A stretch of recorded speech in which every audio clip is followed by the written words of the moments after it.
പിതാവിൻ്റെയും പുത്രൻ്റെയും പരിശുദ്ധാത്മാവിൻ്റെയും നാമത്തിൽ ആമേൻ. പ്രിയമുള്ളവരെ, ഇന്നത്തെ തിയോളജി ക്ലാസ്സിലേക്ക് നിങ്ങളേവരെയും ഹൃദയപൂർവ്വം സ്വാഗതം ചെയ്യുന്നു. ഇന്നത്തെ ക്ലാസ്സിൽ നാം പരിശുദ്ധ ത്രിത്വത്തെക്കുറിച്ചാണ് വിചിന്തനം നടത്തുക.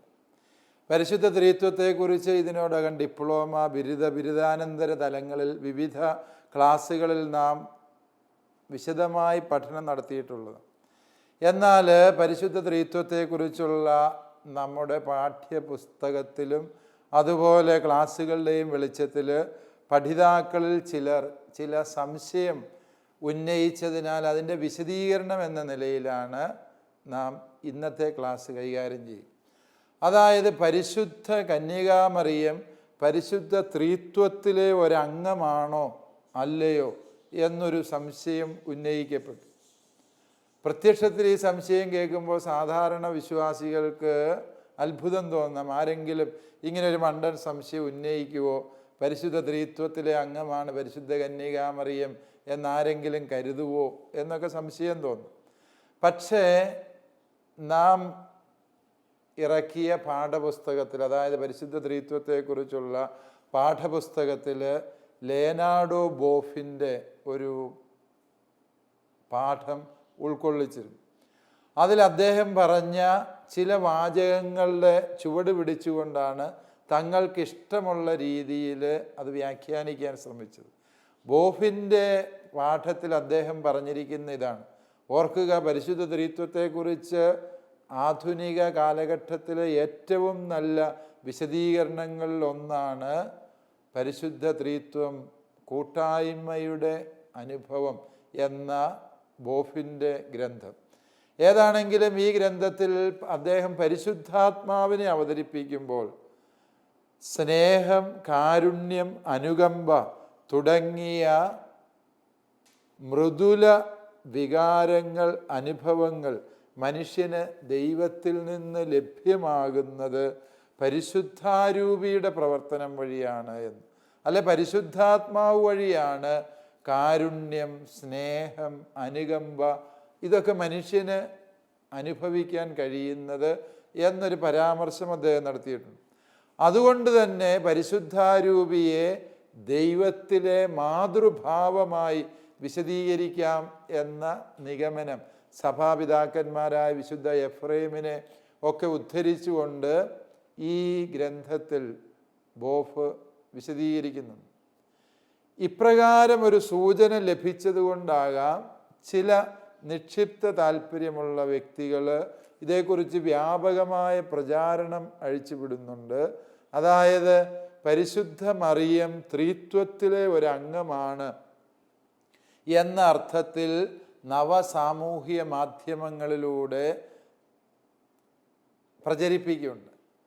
ഇതേക്കുറിച്ച് നമ്മുടെ പഠിതാക്കളിൽ പലരും എൻ്റെ ശ്രദ്ധയിൽപ്പെടുത്തിയത് കൊണ്ടാണ് ഇതേക്കുറിച്ച് വിശദീകരിക്കുന്ന ഒരു ക്ലാസ് കൂടി നമ്മുടെ പാഠ്യ ശ്രേണിയിൽ ഉൾപ്പെടുത്താം എന്ന് വിചാരിക്കും.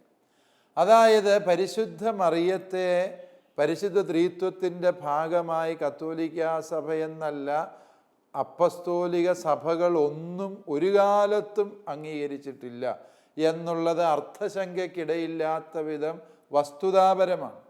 431 എഫേസു സൂനകദോസ്, അതുപോലെ 451 കാൽസിഡോൺ സൂനകദോസ് ഇവയൊക്കെയും പരിശുദ്ധ മാതാവിനെ ദൈവമാതാവ് തെയോത്തോക്കോസ് എന്ന് വിളിച്ചിരുന്നു എന്നത് സത്യമാണ്. ദൈവമാതാവായിരിക്കവേ തന്നെ പരിശുദ്ധ കന്യകാമറിയം ദൈവത്തിൻ്റെ സൃഷ്ടിയും തികച്ചും മാനുഷികമായ അവസ്ഥയിലുള്ള സ്ത്രീയുമാണ് എന്ന് സഭാവിശ്വാസം അർത്ഥശങ്കയ്ക്കിടയില്ലാത്ത വിധം പഠിപ്പിച്ചിട്ടുള്ളത്. ഇതൊക്കെയാണ് വസ്തുതകളെങ്കിലും എന്തിനാണ് ഇപ്രകാരം ഒരു വാദം ഉന്നയിക്കപ്പെടുക? വിവിധ കോണുകൾ ഇപ്രകാരം ഒരാശയത്തെ ഉയർത്തിപ്പിടിക്കുന്നുണ്ട് എന്നുള്ളതാണ് സത്യം. ഇതിൻ്റെ കാര്യകാരണങ്ങൾ അന്വേഷിച്ച് ചെല്ലുമ്പോഴാണ് നാം മനസ്സിലാക്കുക ചില പാഷണ്ഡതകളും അതുപോലെ തന്നെ ചില മതഗ്രന്ഥങ്ങളും സമാനമായ പരാമർശങ്ങൾ നടത്തിയിട്ടുണ്ട്. ഉദാഹരണം പറഞ്ഞാൽ ഇസ്ലാം മതത്തിൻ്റെ വിശുദ്ധ ഗ്രന്ഥമായ പരിശുദ്ധ ഖുറാനിൽ അതിൻ്റെ 5:116 5-ാം ഹദീസ 116-ാം സൂറയിൽ പറയുന്നത് അള്ളാഹ് ഈസാ നബിയോട് നടത്തുന്ന ഒരു സംഭാഷണമാണ്. ഈ സംഭാഷണം ഇപ്രകാരമാണ്: ഈസാ, എൻ്റെ മാതാവിനെയും എന്നെയും അള്ളാവിൻ്റെ ഇരുവശങ്ങളിലെ ദൈവങ്ങളായി ആരാധിക്കാൻ നീ പഠിപ്പിക്കില്ലേ എന്ന് ഈസാ നബിയോട് ചോദിക്കുന്നൊരു ചോദ്യമുണ്ട്. ഈസാ അതിന് പറയുന്ന മറുപടി ഇതാണ്: എനിക്ക് അധികാരമില്ലാത്ത കാര്യങ്ങൾ ഞാൻ എങ്ങനെയാണ് പഠിപ്പിക്കുന്നത്? അങ്ങയുടെ നാമം മഹത്വപ്പെടട്ടെ. ഇപ്രകാരം ഒരു പരാമർശം വിശുദ്ധ ഖുറാനിൽ നടത്തിയിരിക്കുന്നതിൻ്റെ കാരണങ്ങളെക്കുറിച്ച് പണ്ഡിതന്മാർ പല രീതിയിൽ വ്യാഖ്യാനിച്ചിട്ടുണ്ട്. ഓക്സ്ഫോർഡ് പണ്ഡിതന്മാർ ഇതേക്കുറിച്ച് നടത്തിയ ഗവേഷണത്തിലൂടെ കണ്ടെത്തുന്ന ചില വസ്തുതകൾ മേൽപ്പറഞ്ഞ പ്രശ്നത്തിൻ്റെ ഉത്തരം വിശദീകരിക്കാൻ സഹായകമാണ് എന്ന് തിരിച്ചറിയുക. അതായത്, അള്ളാഹ് ഈസാ നബിയോട് പറയുക, ഈസാ നബിയോട് പറയുന്ന അടിസ്ഥാനപരമായ വിഷയം ദൈവത്തിൻ്റെ അമ്മയെ അമ്മ മറിയാമാണെന്ന് വ്യക്തമായി അവിടെ പറയുന്നു. ആ മറിയാമിനെ ആരാധിക്കാൻ നീ പഠിപ്പിക്കില്ലേ എന്ന് ചോദിക്കുമ്പോൾ പഠിപ്പിക്കില്ല എന്ന് തന്നെയാണ് ഈസാ നബിയുടെ മറുപടി. പക്ഷെ എന്തുകൊണ്ടാണ് പരിശുദ്ധ ഖുറാനിൽ ഇപ്രകാരം ഒരു വാചകം കടന്നു വന്നത് എന്നുള്ളതാണ് അടിസ്ഥാനപരമായ വിഷയം. ഈ വിഷയത്തെക്കുറിച്ച് ചിന്തിക്കുമ്പോഴാണ് പണ്ഡിതന്മാരുടെ ഗവേഷണങ്ങൾ നമുക്ക് കൂടുതൽ സഹായകമാകും. അതായത്, ഇസ്ലാം മതം രൂപം കൊള്ളുന്ന കാലഘട്ടങ്ങളിൽ, അതായത് AD 6-ാം നൂറ്റാണ്ടിൽ സംഭവിക്കുന്ന അറേബ്യയിലെ ചില പ്രതിസന്ധികൾ ഈ പരാമർശത്തിന് കാരണമായിട്ടുണ്ട് എന്ന് ചരിത്ര ഗവേഷകർ സാധൂകരിക്കുന്നുണ്ട്. ഉദാഹരണം പറഞ്ഞാൽ 6-ാം നൂറ്റാണ്ടിലെ സഭാപിതാവായ എപ്പിഫാനൂസിനെ ഉദ്ധരിച്ചുകൊണ്ട് ഈ പണ്ഡിതന്മാർ പറയുന്നു, അറേബ്യയിൽ ഇപ്രകാരം ഒരു പാഷണ്ഡത നിലനിന്നിരുന്നു. പരിശുദ്ധ മറിയത്തെ ദൈവമായി, ത്രിത്വത്തിലെ അംഗമായി ആരാധിക്കുന്ന ഒരു പാരമ്പര്യം 5 നൂറ്റാണ്ടിൽ പ്രബലമായത്, 4-ാം നൂറ്റാണ്ടിൽ ആരംഭിച്ച് 5-ാം നൂറ്റാണ്ടിൽ പ്രബലമായൊരു പാഷണ്ഡത നിലനിന്നിരുന്നുവെന്നും ആ പാഷണ്ഡതയുടെ പേര് കൊള്ളൂറീഡിയൻ പാഷണ്ഡത എന്നാണ്. കൊള്ളൂറിയോൺ എന്ന് പറഞ്ഞാൽ ഗ്രീക്ക് ഭാഷയിൽ ചെറിയ അപ്പം എന്നാണ് അർത്ഥം.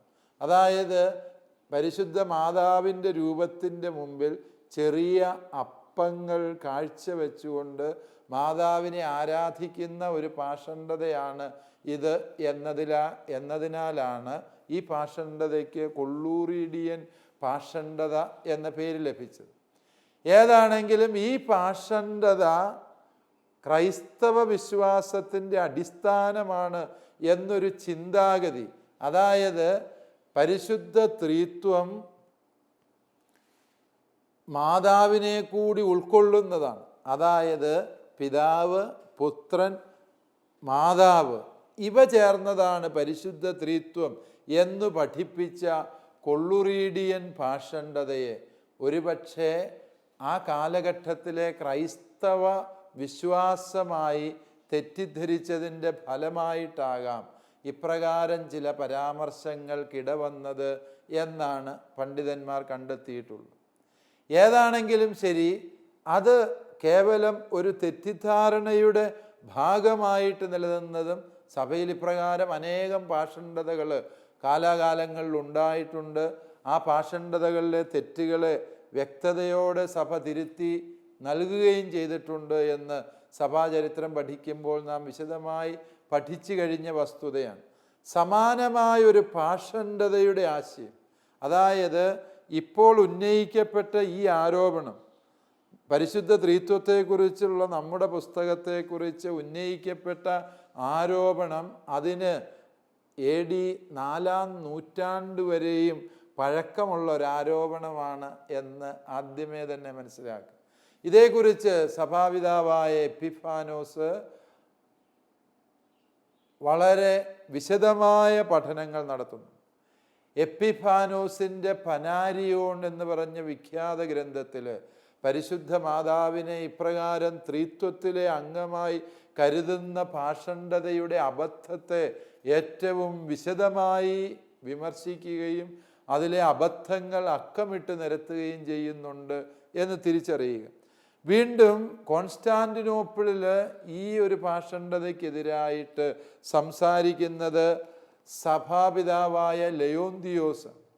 ലയോന്തിയോസിൻ്റെ രചനകളിലും നാം കാണുന്നുണ്ട് ഇപ്രകാരം. അദ്ദേഹം പറയുന്നു, കോൺസ്റ്റാന്റിനോപ്പിളിൽ ഈ കൊള്ളൂറിഡിയൻ പാഷണ്ഡതക്കാർ അറിയപ്പെട്ടിരുന്നത് ഫിലോ മറിയാനൈറ്റ്സ് എന്നാണ്. ഫിലോ എന്ന് പറഞ്ഞാൽ സ്നേഹം, സ്നേഹിക്കുക എന്നൊക്കെയാണ്.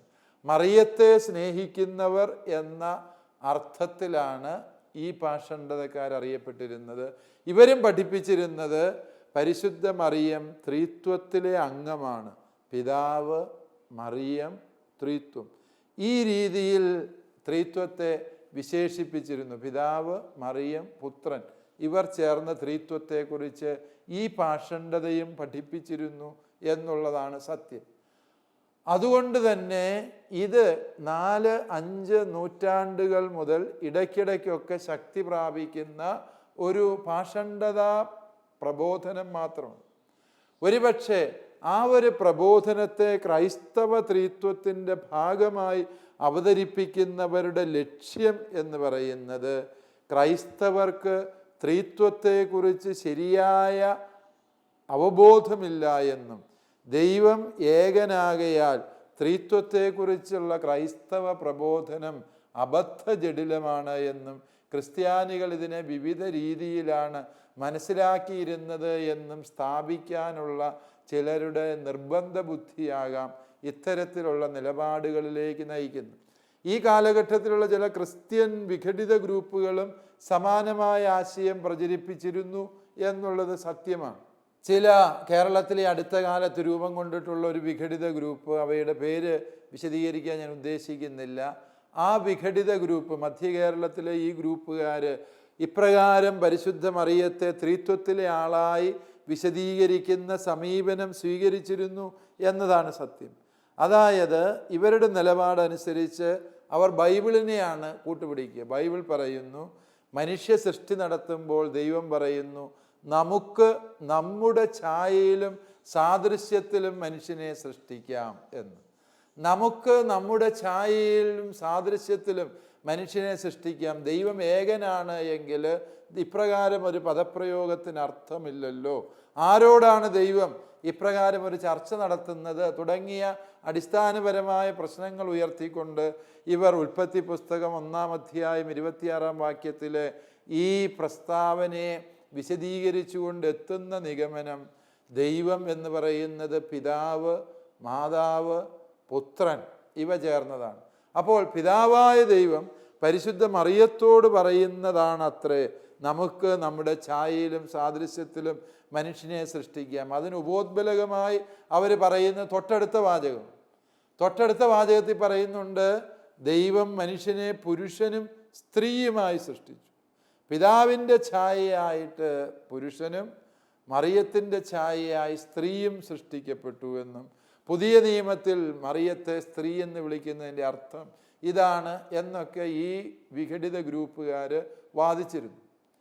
ഇതേക്കുറിച്ച് വിശദമായി നമ്മൾ പഠിക്കുമ്പോൾ മനസ്സിലാകുന്നത് ഇത് ഇവരുടെ വാദം അടിസ്ഥാനരഹിതമായൊരു വാദമാണ്.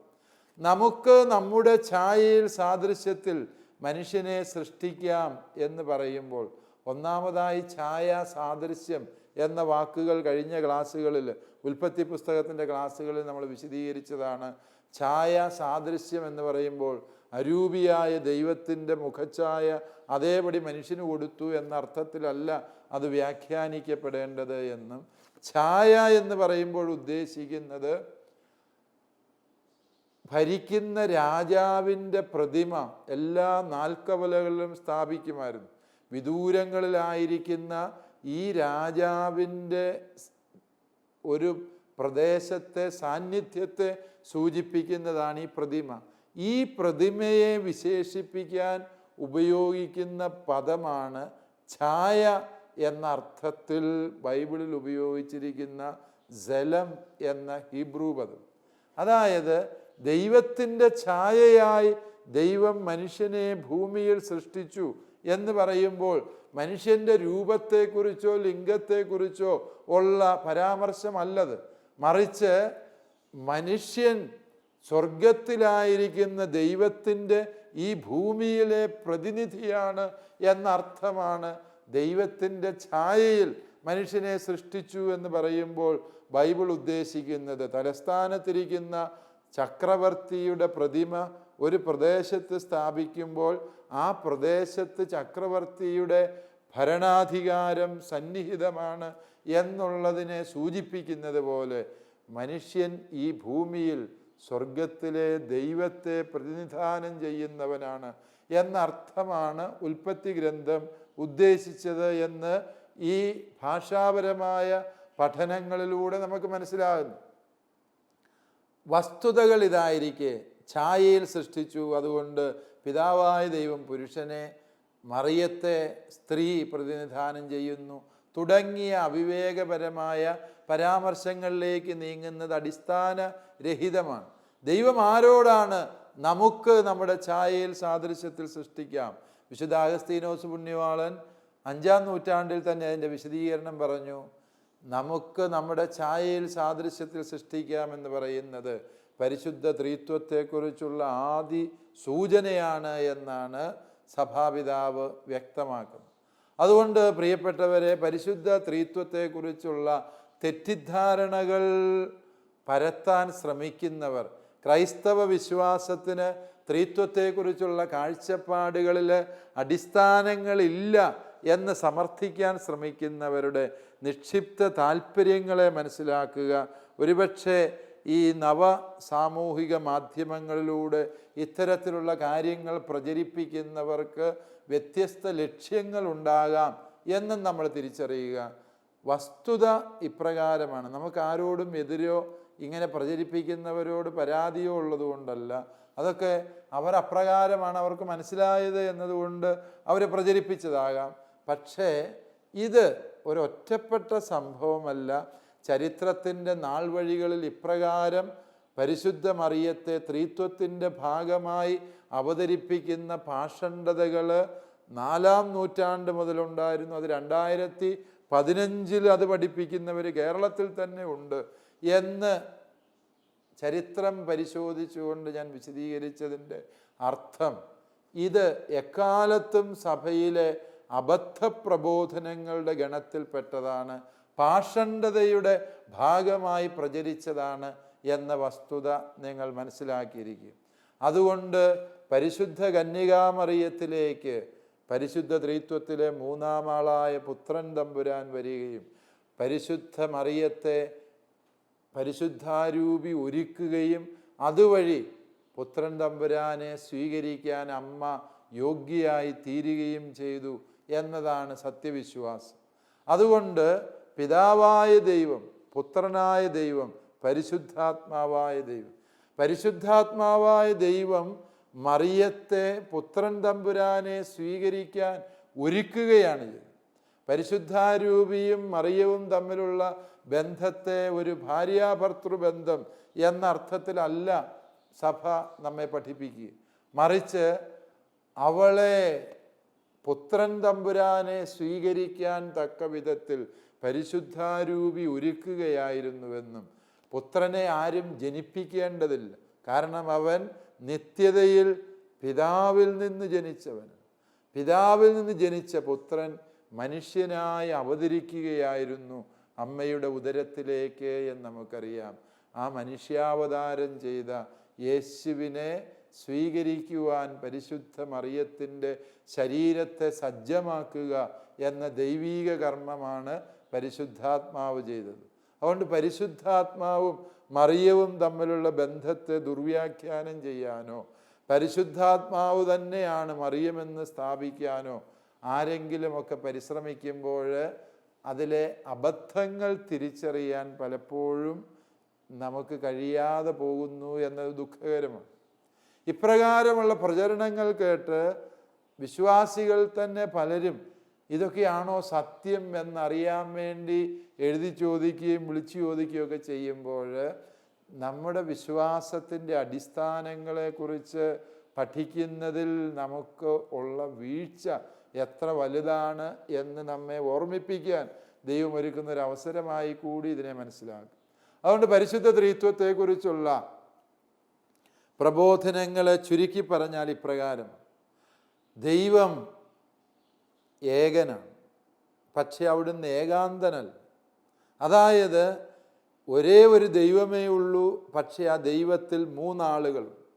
ആ മൂന്നാളുകൾ പിതാവായ ദൈവം, പുത്രനായ ദൈവം, പരിശുദ്ധാത്മാവായ ദൈവം.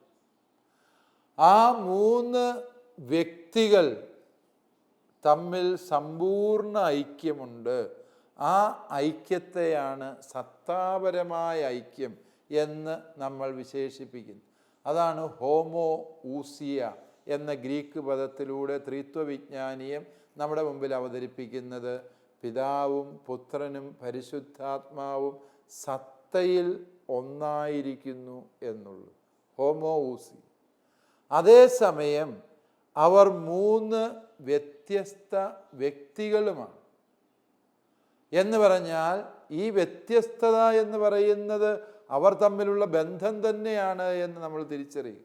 പിതാവിൽ നിന്ന് ജനിച്ചവൻ എന്ന നിലയിൽ പുത്രൻ, പിതാവും പുത്രനും തമ്മിലുള്ള ആത്മബന്ധത്തിൻ്റെ പ്രകാശനം എന്ന രീതിയിൽ പരിശുദ്ധാത്മാവിനെയും സഭ നമുക്ക് പഠിപ്പിച്ചു തരും. അതായത് ഈ മൂന്ന് വ്യക്തികൾ പരസ്പരം ദാനം ചെയ്യുന്നവർ. പിതാവ് തന്നെ പുത്രനായി പരിശുദ്ധാത്മാവായി നമുക്ക് തരുമ്പോൾ പരിശുദ്ധാരൂപിയായ ദൈവം പിതാവും പുത്രനും തമ്മിലുള്ള ആത്മബന്ധത്തിൻ്റെ ആഴമാണ് നമുക്ക് വെളിപ്പെടുത്തി തരിക. അപ്പോൾ ചിന്തിക്കുക പ്രിയപ്പെട്ടവരെ, ഈ വ്യതിരിക്തതയെ സൂചിപ്പിക്കുന്ന പെരിക്കൊറേസിസ് എന്നൊരു പദം ഗ്രീക്ക് ഭാഷയിൽ തന്നെയാണ്. അതെല്ലാ ഭാഷയിലും ഈ പദങ്ങൾ തന്നെയാണ് പലപ്പോഴും ഉപയോഗിക്കുന്നത് എന്ന് നമ്മൾ തിരിച്ചറിയുക. സത്താപരമായ ഐക്യം, അതുപോലെ തന്നെ വ്യക്തിപരമായ വ്യത്യാസം. പിതാവായ ദൈവം, പിതാവിൻ്റെ ധർമ്മങ്ങൾ പുത്രൻ്റെ ധർമ്മങ്ങളിൽ നിന്ന് വ്യത്യസ്തമാണ്, പരിശുദ്ധാത്മാവിൻ്റേത് വ്യത്യസ്തമാണ്. പിതാവ് സൃഷ്ടിച്ചവനും പുത്രൻ രക്ഷിച്ചവനും പരിശുദ്ധാരൂപി പരിത്രാണം ചെയ്യുന്നവനുമാണ് എന്ന് തിരുസഭ നമ്മെ പഠിപ്പിക്കുന്നു. പരിശുദ്ധ ത്രിത്വത്തെക്കുറിച്ചുള്ള വ്യക്തമായ ഈ പ്രബോധനങ്ങൾ നമ്മുടെ മുമ്പിലുണ്ട്. പലരും ചോദിക്കാറുണ്ട്, ഇപ്രകാരം ഒരു കാര്യം ബൈബിളിലുണ്ട്. ഈ അടുത്ത കാലത്ത് ഒരു ചെറുപ്പക്കാരൻ എന്നോട് ചോദിച്ചു, അതും ദൈവം ത്രിത്വമാണ് എന്ന ആശയത്തെ ബോധപൂർവം എതിർക്കാൻ ശ്രമിക്കുന്ന ചില വിഭാഗങ്ങളുടെ പ്രലോഭനത്തിൽപ്പെട്ട ഒരു ചെറുപ്പക്കാരൻ. അവൻ ചോദിച്ചു, ദൈവം ത്രിത്വമാണ് എന്ന് ബൈബിളിൽ പറഞ്ഞിട്ടുണ്ടോ? ത്രിത്വം എന്ന വാക്ക് ബൈബിളിൽ ഉപയോഗിച്ചിട്ടില്ലല്ലോ. ശരിയാണ്, ത്രിത്വം എന്ന വാക്ക് ബൈബിളിൽ ഉപയോഗിക്കാൻ പറ്റിയല്ല, കാരണം അത് മലയാളമാണ്. മലയാള പദം ഗ്രീക്കിലോ ഹിബ്രുവിലോ എഴുതപ്പെട്ട ബൈബിളിലില്ല എന്ന് പറയുന്നത് ഒരു പോരായ്മയായി കരുതേണ്ടതില്ല. പക്ഷെ നമുക്കറിയാം ഇതിൻ്റെ ഗ്രീക്ക് പദം ത്രിനിത്താസ് എന്ന ഈ പദം 2-ാം നൂറ്റാണ്ടിലെ സഭാപിതാക്കന്മാരുടെ സംഭാവനയാണ്. ഇതേക്കുറിച്ചൊക്കെ നമ്മൾ കഴിഞ്ഞ ക്ലാസ്സിൽ വിശദമായി പഠിച്ചതാണ്. പക്ഷേ ത്രിത്വം എന്ന പദമില്ല എന്നതുകൊണ്ട്, അല്ലെ ത്രിനിത്താസ് എന്ന പദമില്ല എന്നതുകൊണ്ട് ത്രിത്വം എന്നത് സഭയുടെ കണ്ടുപിടുത്തമെന്ന് പറയാൻ പറ്റൂ. വെളിപാടിൻ്റെ പൂർണ്ണതയായ ഈശോ മിശിഹ വന്നപ്പോൾ അവിടുന്ന് തന്നെ പുത്രനായും തൻ്റെ പിതാവിനെ, സ്വർഗസ്ഥനായ പിതാവിനെ ദൈവപിതാവായും തനിക്ക് ശേഷം വരാനിരിക്കുന്ന സഹായകനായ പരിശുദ്ധാത്മാവിനെയും നമുക്ക് വെളിപ്പെടുത്തി തന്നു. ശിഷ്യരെ പറഞ്ഞയച്ചപ്പോൾ അവിടുന്ന് പറഞ്ഞു, ഇതാ നിങ്ങൾ ലോകമെങ്ങും പോകുവിൻ, സുവിശേഷം പ്രസംഗിക്കുക, വിശ്വസിക്കുന്നവരെ പിതാവിൻ്റെയും പുത്രൻ്റെയും പരിശുദ്ധാത്മാവിൻ്റെയും നാമത്തിൽ സ്നാനപ്പെടുത്തുവിൻ. പരിശുദ്ധ ത്രിത്വത്തെക്കുറിച്ച് ഈശോ നമ്മളെ പഠിപ്പിച്ചില്ല. അതിനേക്കാളും വലിയ ഒരു തെളിവ് നമുക്ക് ആവശ്യമാണ്. 1-ാം നൂറ്റാണ്ട് മുതൽ സഭയുടെ വിശ്വാസം അതാണ്. അതുകൊണ്ടാണ് AD 22 പൗലോസ് അപ്പസ്തോലൻ കൊറിന്ത്യർക്ക് എഴുതുമ്പോൾ എഴുതി വയ്ക്കുന്നുണ്ട്, നമ്മുടെ കർത്താവ് ഈശോ മിശിഹായുടെ കൃപയും പിതാവായ ദൈവത്തിൻ്റെ സ്നേഹവും പരിശുദ്ധാത്മാവിൻ്റെ സഹവാസവും നിങ്ങളോടുകൂടി ഉണ്ടായിരിക്കട്ടെ. പിന്നീട് ആരാധനാക്രമങ്ങളുടെ ഔദ്യോഗിക ഭാഷയായി പൗലോസിൻ്റെ ആശംസ മാറി എന്ന് നമുക്കറിയാം. വീണ്ടും യേശുവിൻ്റെ കാലത്തിന് ശേഷം തൊട്ടടുത്ത നാളുകൾ മുതൽ ശിഷ്യന്മാർ മാമോദീസ നൽകി തുടങ്ങിയപ്പോൾ അവർ മാമോദീസ നൽകിയത് പിതാവിൻ്റെയും പുത്രൻ്റെയും പരിശുദ്ധാത്മാവിൻ്റെയും നാമത്തിൽ നിന്നെ ഞാൻ സ്നാനപ്പെടുത്തുന്നു എന്ന് പറഞ്ഞു. ഓർക്കുക, ഈ പരിശുദ്ധ ത്രിത്വം എന്ന സത്യം വെളിപാടിലൂടെ നമുക്ക് ലഭിച്ചത്. വെളിപാടിലൂടെ അപ്രകാരം ദൈവം വെളിപ്പെടുത്തി തന്നില്ലായിരുന്നുവെങ്കിൽ ദൈവത്തിൽ 3 ആളുണ്ട് എന്ന രഹസ്യം ആർക്കും മനസ്സിലാകുമായിരുന്നില്ല. കാരണം അത് അത്രമേൽ ബുദ്ധിക്ക് ദുർഗ്രഹമായ സത്യമാണ്. ഓർക്കുക പ്രിയപ്പെട്ടവരെ, ഈ വെളിപാടിൻ്റെ രഹസ്യം ദൈവം നൽകിയത് നമുക്കാണ് എങ്കിൽ അതിനെ ഓർത്ത് സന്തോഷിക്കും. അതിനെ സംശയിക്കുകയും ഈ വെളിപാടിൻ്റെ അർത്ഥം ഗ്രഹിക്കാൻ കഴിയാത്തവർ ഉയർത്തുന്ന അനാവശ്യ വിവാദങ്ങളിൽ ശ്രദ്ധിക്കാതിരിക്കുകയും ചെയ്യുക എന്നുള്ളതാണ് ഈ ത്രിത്വത്തെക്കുറിച്ച് ഉയർത്തുന്ന സംശയങ്ങൾക്കുള്ള ആത്യന്തിക മറുപടിയായി എനിക്ക് പങ്കുവയ്ക്കാനുള്ളത്. കോഴ്സുകളെക്കുറിച്ചുള്ള വിശദ വിവരങ്ങൾക്ക് the director, alpha institute of theology and science, Sandeshabhavan, post box number 70, Thalassery 670101. Telephone 0490 2344727 2343707. Email alfix@gmail.com. Website www.alphathalassery.com. ഈ പ്രോഗ്രാമിനെ കുറിച്ചുള്ള അഭിപ്രായങ്ങളും നിർദ്ദേശങ്ങളും ഞങ്ങളെ അറിയിക്കുക. വിലാസം: the producer, Theologia, Shalom television, Peruvannamuzhi PO, Kozhikode 673528. Phone 0496 266 4600.